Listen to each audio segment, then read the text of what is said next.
আসসালামু আলাইকুম। সবাইকে শুভেচ্ছা ও অভিনন্দন জানিয়ে শুরু করছি আজকের ক্লাস।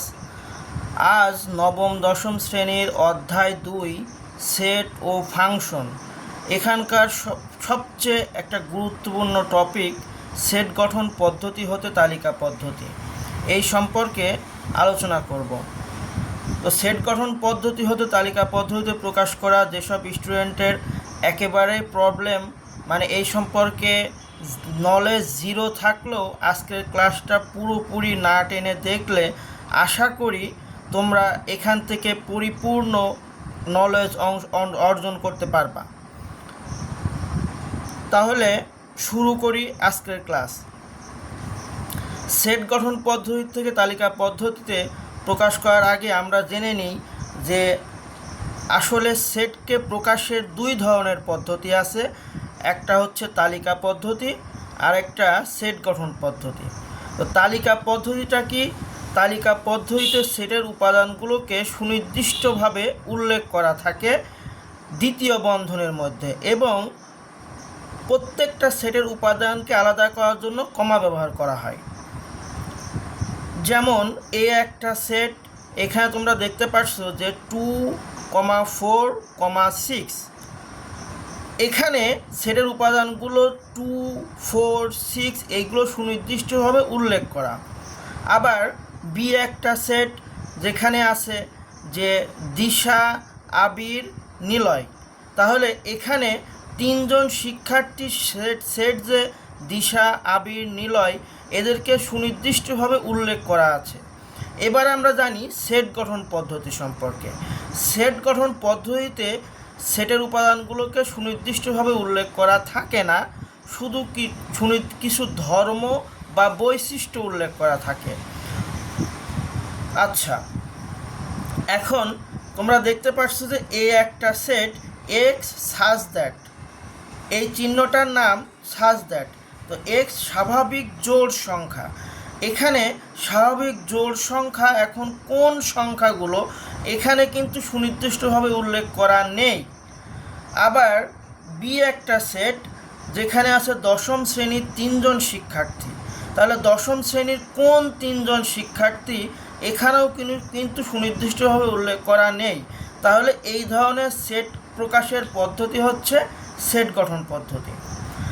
এখান থেকে আরও যে সমস্ত বিষয়গুলো জানা প্রয়োজন, তার মধ্যে আছে পূর্ণ সংখ্যা।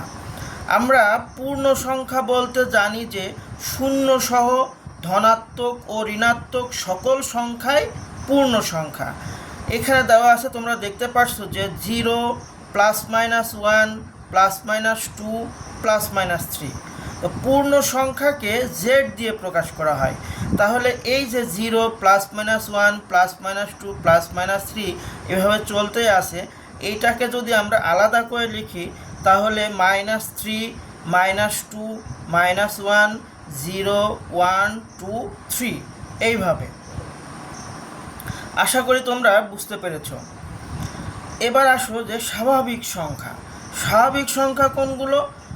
যে এই যে পূর্ণ সংখ্যার মধ্যে শূন্য সহ ধনাত্মক, ঋণাত্মক সকল সংখ্যাই আছে। স্বাভাবিক সংখ্যা শুধুমাত্র ধনাত্মক অখণ্ড যে পূর্ণ সংখ্যা, সেগুলো স্বাভাবিক সংখ্যা। তার মধ্যে কি আছে তাহলে? যে 1, 2, 3, 4 এইভাবে। স্বাভাবিক সংখ্যাকে এন দিয়ে প্রকাশ করা হয়। তাহলে তোমরা পূর্ণ সংখ্যা এবং স্বাভাবিক সংখ্যা সম্পর্কে জানতে পারলে। এবার আসো যে মৌলিক সংখ্যা। মৌলিক সংখ্যা তোমরা অনেকে জানো যে সংখ্যার গুণনীয়ক 2টি, 1 এবং ওই সংখ্যা, সেইগুলোই হচ্ছে মৌলিক সংখ্যা। আবার মৌলিক সংখ্যাকে এভাবে বলা যায়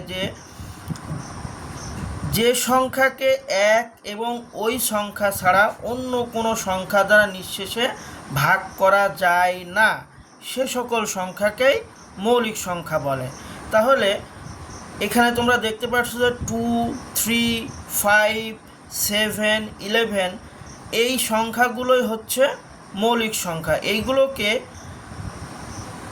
এই সংখ্যা এবং 1 ছাড়া অন্য কোনো সংখ্যা দ্বারা নিঃশেষে ভাগ করা যায় না। এবার জোড় সংখ্যা। তাহলে জোড় সংখ্যা কোনগুলো? যে সকল সংখ্যাকে 2 দিয়ে ভাগ করা যায়, নিঃশেষে ভাগ করা যায়, সেইগুলোই হচ্ছে জোড় সংখ্যা। তাহলে জোড় সংখ্যা হতে হলে অবশ্যই 2 দ্বারা বিভাজ্য হতে হবে। যেমন এখানে জোড় সংখ্যা তাহলে 2, 4, 6, 8 এভাবে চলতে আসে। আবার বিজোড় সংখ্যা কোনগুলো? যে সংখ্যাগুলোকে 2 দ্বারা ভাগ করা যায় না, সেইগুলোই হচ্ছে বিজোড় সংখ্যা। যেমন 1, 3, 5, 7 এইগুলো। তারপরে আর দুইটা টপিক যেটা খুবই ইম্পর্টেন্ট, গুণিতক এবং গুণনীয়ক। তো গুণিতক বলতে সাধারণত আমরা বুঝি যে গুণের নামতা, অর্থাৎ কোনো সংখ্যাকে যদি স্বাভাবিক সংখ্যা দ্বারা গুণ করা হয় তাহলে যে সংখ্যাগুলো পাওয়া যায় সেইগুলোকে ওই সংখ্যার গুণিতক বলে।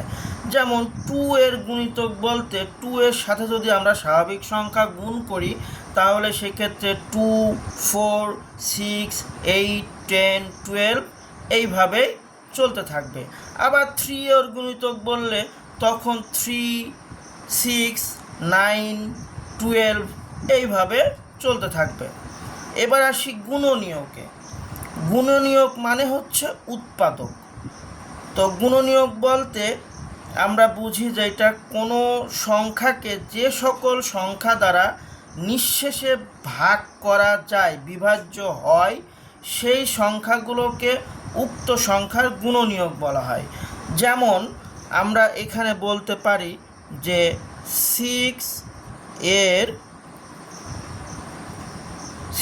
এর গুণনীয়ক।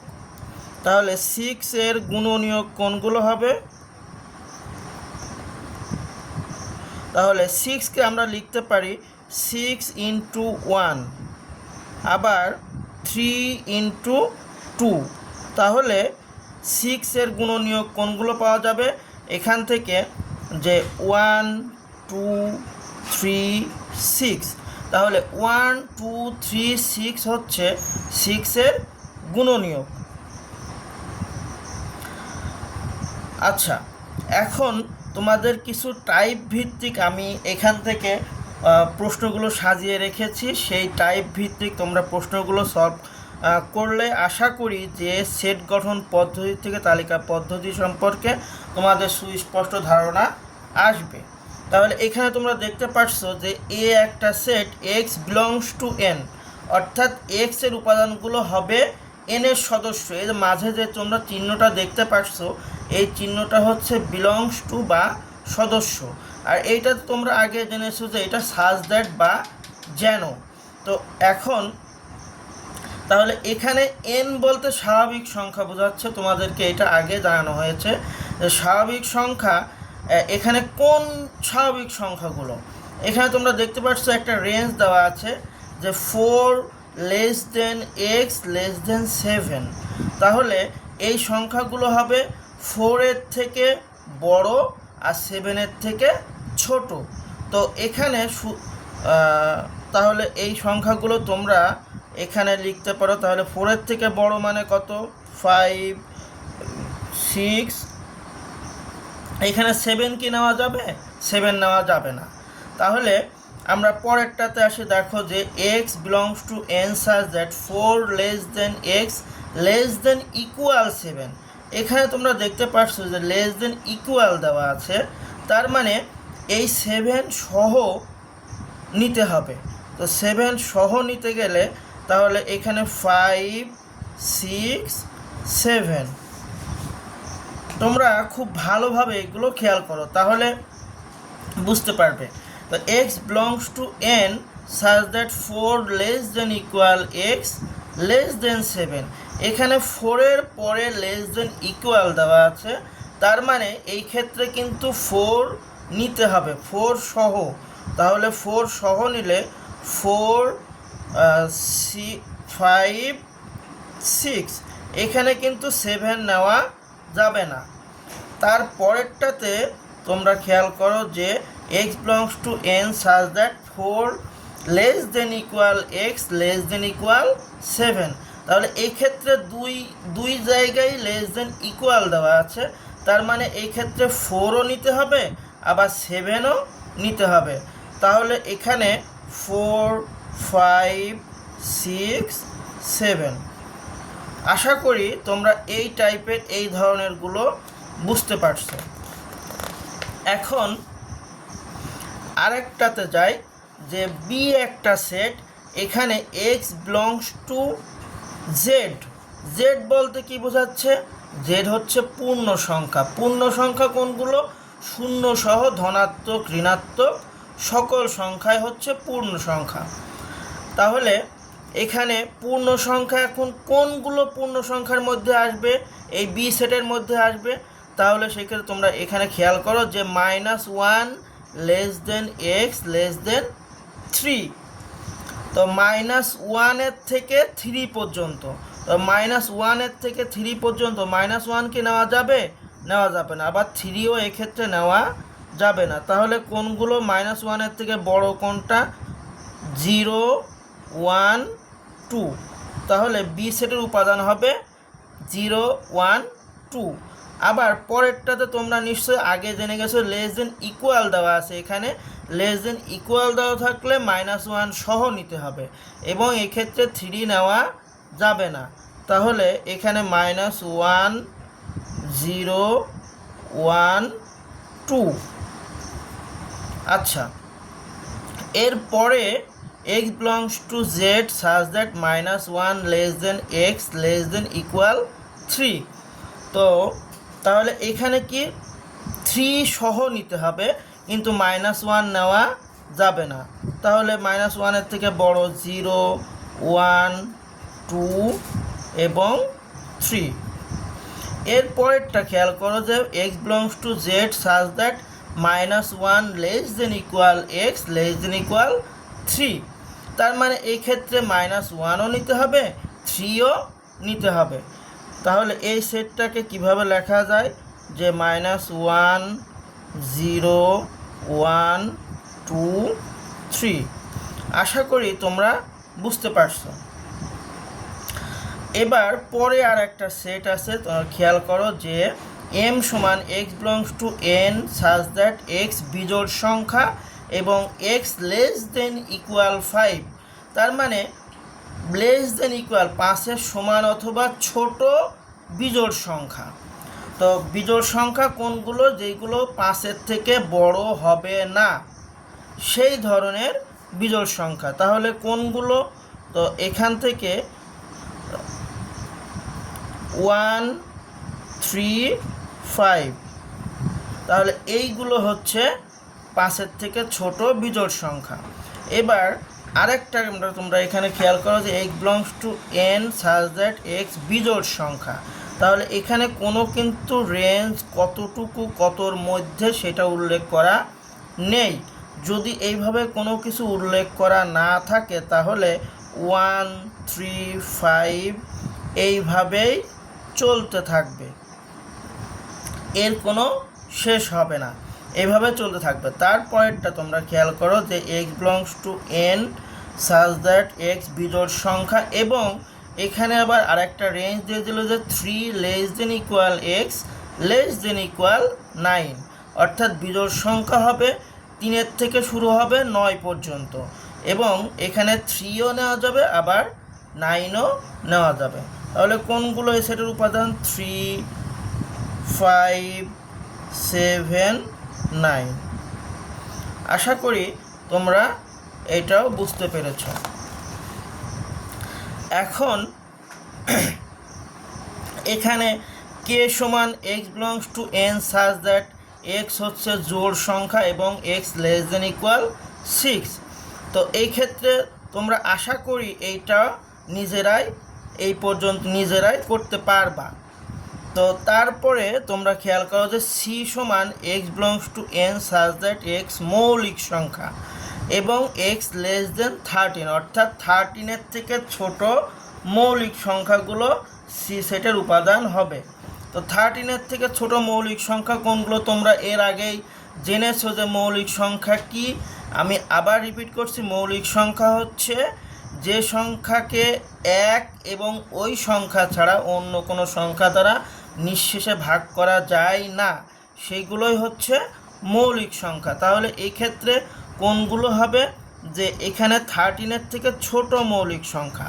তার মানে সবচেয়ে ছোট মৌলিক কোনটা সংখ্যা হচ্ছে 2, তারপরে 3, 5, 7 আর 11। এখন এই ক্ষেত্রে 13 নেওয়া যাবে না, কারণ এখানে ইকুয়াল দেওয়া নেই। তারপরে জি একটা সেট, এখানে খেয়াল করো যে x belongs to N such that x মৌলিক সংখ্যা এবং 15 লেস দেন এক্স লেস দেন 17। তাহলে 15 থেকে 17-এর মধ্যে মৌলিক সংখ্যা। তাহলে 15 থেকে 17-এর মধ্যে কোন সংখ্যাটা আছে? তোমরা জানো যে 15 থেকে 17-এর মধ্যে একটাই সংখ্যা আছে, সেটা হচ্ছে 16। তাহলে 16 কি মৌলিক সংখ্যা? 16 মৌলিক সংখ্যা নয়। তাহলে 16 মৌলিক সংখ্যা না হলে 15 থেকে 17-এর মধ্যে কি কোনো মৌলিক সংখ্যা পাওয়া যাবে? যাবে না। তাহলে এই ক্ষেত্রে কি কোনো উপাদান, এই জি সেটের কোনো উপাদান পাওয়া যাবে? যাবে না। না গেলে সেটা হবে ফাঁকা সেট। এরপরে আসো যে ডি সমান x such that x belongs two x such that x ধনাত্মক পূর্ণ সংখ্যা এবং 4 less than equal x less than 10। এখন এক্ষেত্রে সুনির্দিষ্ট উল্লেখ করে দিয়েছে ধনাত্মক পূর্ণ সংখ্যা। এখন ধনাত্মক পূর্ণ সংখ্যা কোনগুলো?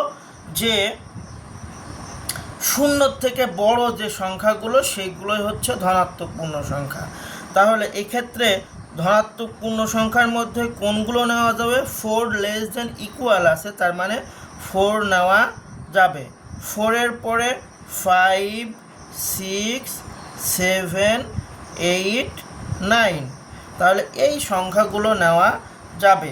আবার ঠিক ডি সেটটাকে ধনাত্মক পূর্ণ সংখ্যা না বলে x belongs to N, x belongs to Z প্লাসও বলতে পারে। X belongs to Z plus 4 less than x less than 10, এইভাবেও কিন্তু এটাকে বলতে পারে। তো যেভাবেই বলুক না কেন তার অ্যান্সারটা এইভাবে করতে হবে। এবার আসো যে বি সমান x belongs to N such that x 21 এর গুণনীয়ক। এখন গুণনীয়ক তোমরা আগে জেনেছো যে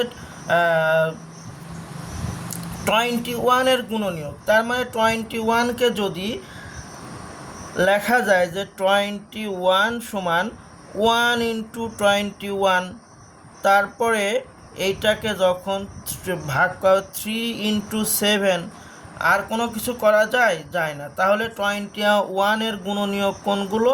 যে 1, 3, 7, 21। তাহলে এইগুলোই হবে বি সেটের উপাদান। আচ্ছা, এক্স বিলংস টু সি সমান x belongs to N such that x 7 এর গুণিতক এবং এক্স লেস দেন 35। তাহলে 7 এর গুণিতক, গুণিতক মানে গুণের নামটা। তাহলে 7-এর ক্ষেত্রে 7-এর ক্ষেত্রে 7, তাহলে 7-এর গুণিতকের মধ্যে 7, 14, 21, 28, তারপরে 35 কি নেওয়া যাবে? নেওয়া যাবে না। তাহলে এই ক্ষেত্রে 7 এর গুণিতক হচ্ছে 35-এর থেকে নিচে 7, 14, 21, 28, এইটাকে সি দিয়ে প্রকাশ করা হবে। আবার আরেকটা সেট খেয়াল করো যে এক্স এইচ সমান x belongs to N such that 1 less than x less দেন 6 এবং এক্স 12 এর গুণনীয়ক। তাহলে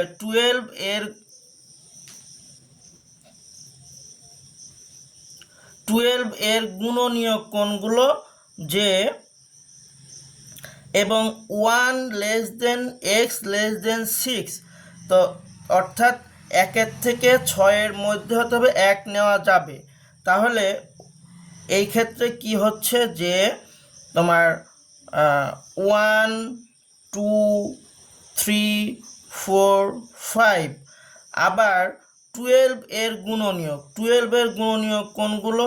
যে 12 সমান 1 ইন্টু 12, 2 ইন্টু 6, তাহলে 1, 2, 6, 12। তাহলে দুটোর মধ্যে এবং থাকলে কমন যেইগুলো সেইগুলো নিতে হবে। তাহলে কমন কোনগুলো, যে এক্ষেত্রে আছে 1, এখানেও 1, 2, 2 এবং আর কোনো কিছু কি পাওয়া যাচ্ছে না। আবার এখানে 12-এর গুণনীয়কের মধ্যে আরেকটা হয় 3 ইন্টু 4, তার মানে এখানে তোমার 3 আর 4ও এর মধ্যে আসবে। তাহলে কি হচ্ছে যে এখানে 3 আছে, এখানেও 3, 4 আছে, 4। তো তাহলে দুইটার মধ্যে কমন কি পাওয়া গেল, 1, 2, 3, 4। তো এই সেটটা কি হবে যে 1, 2, 3, 4। আশা করি তোমরা সেট গঠন পদ্ধতি হতে তালিকা পদ্ধতিতে প্রকাশ করার যে নিয়মগুলো দেখানো হলো সেইগুলো বুঝতে পেরেছ। আর আগামী দিনে আরও কিছু টাইপ 2 এবং 3 সেইগুলো দেখানো হবে। আর এই ক্লাসটা তোমাদের যদি ভালো লেগে থাকে তাহলে তোমরা